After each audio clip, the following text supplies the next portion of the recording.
What's up, everybody? Welcome to lesson number 9, the LP Endgame.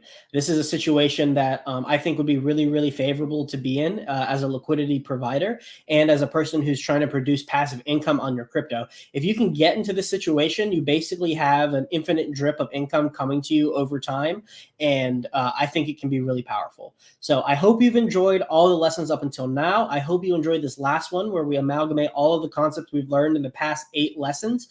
To outline a scenario that if you find yourself in, and which I'm personally even kind of aiming for with my crypto bags, you are in a advantageous position, a hugely advantageous position to earn passive income essentially for the rest of your life. So let's dig into it.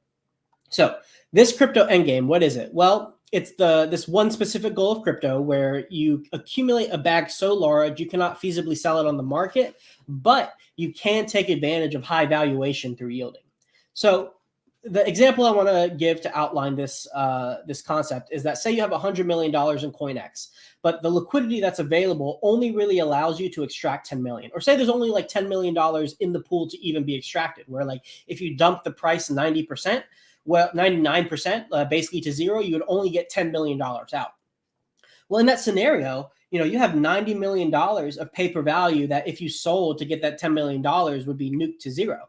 And now you can't take advantage of this $90 million that you had on paper. And so with liquidity providing, you can take advantage of that inflated valuation to earn on decent APRs. Right. So you're able to take out 10 million potentially. Maybe you would only take out a percentage of that because you don't want to nuke the price, or maybe at some point you don't care. You just want to nuke the chart for whatever coin X happens to be. But if you don't, there's an interesting position that you're in with this $90 million. And this 90 million paper unextractable valuation, impermanent loss is kind of irrelevant here because you don't have that money in the first place. Like it doesn't exist. There's only $10 million there that if you took out every single penny, you'd get that $10 million. But you can yield /LP on that illiquid valuation.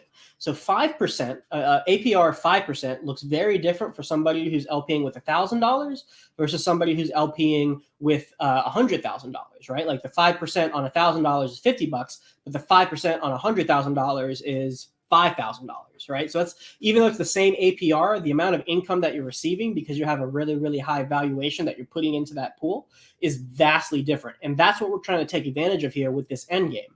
So I'm going to go through how you could do this with V2, V3 style liquidity, as well as the PHUX DEX. And really what you want to do is you want to try to get your coins paired with as many stable coins as possible. And the reason why is because if prices continue to go up, you will be selling your tokens into that into USDC, which is the thing that you want to be able to off ramp back into the real world. But also, whenever you're providing liquidity with a stable coin, 50% of those fees are being earned in the stable coin. So even though you're earning on tokens that you can't sell, the fee, a percentage of the fees that you are earning is already in extractable value. So you can just harvest those stable coins and then off ramp them into your real life without having to sell a single token. Well, in this case, you are selling some token for this example, but generally you don't have to go start nuking the price down in order to take some of that extractable value. So if you wanted to do this, like say this 90 million, this 100 million was in Pulse and Pulse X, and you can only take out $10 million.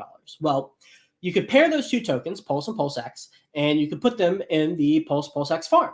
And then you're going to be earning incentive token. It's like probably single digit. It is single digit APRs, APYs right now, or APRs.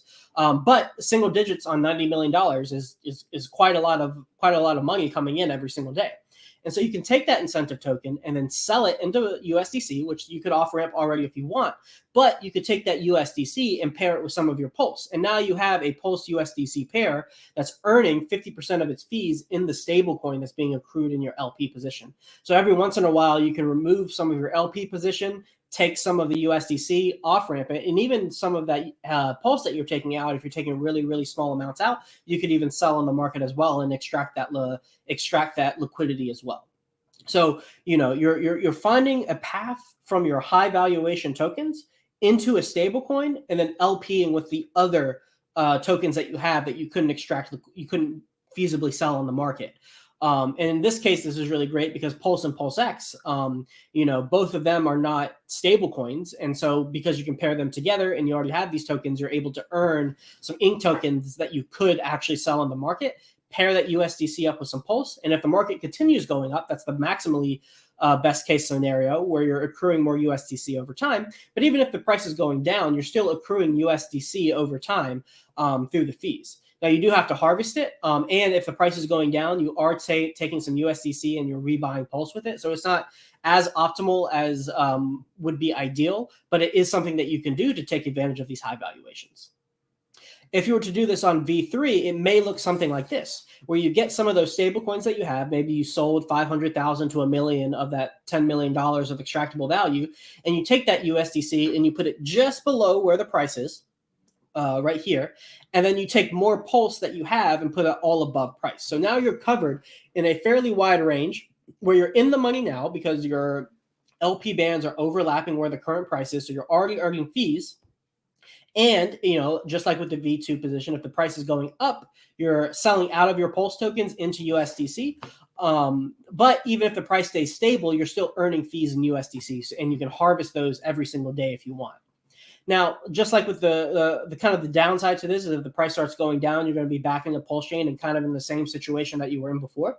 But just remember that this is money that you couldn't really sell in the first place. So you want to make sure that you've taken some money out and put it into your bank account in the first place. This is just you trying to take money out from bags that you couldn't take any money out at all. So any kind of fees that you're earning in USDC here are just icing on the cake on top of it. And, the APRs on this can be pretty significant on a V3 position.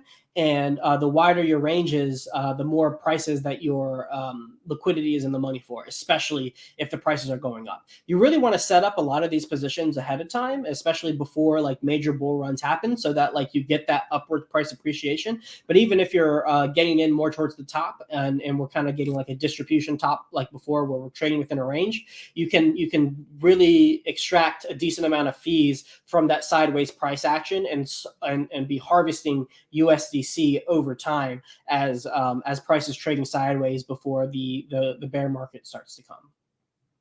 Now, if you're doing with PHUX, this is a little bit easier because you can do 80-20 with Pulse and USDC.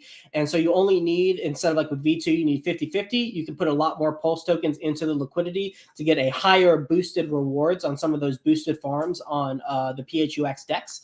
The only thing here is that only 20% of your tokens are stable coins. So you might not be earning as many stable coins in this pool because the most efficient way to go through this pool is to go from USDC into Pulse, which actually, as I say that now, is pretty good because if the fees are being paid in the token that's being swapped with, then you'll be earning more fees in USDC. So actually, this is a pretty good situation where if people are buying Pulse still and they are going through this pool, you're accumulating a decent amount of USDC.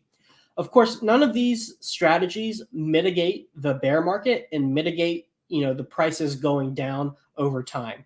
What they are aimed to do is to be able to get liquidity and get extractable value on a bag that you just simply aren't able to. And so if you look at people with very large Bitcoin bags or very large Ethereum bags, no matter what the price is doing, they're pretty much able to get a decent amount of money out via liquidity providing because the value of their Ethereum and Bitcoin is just so high.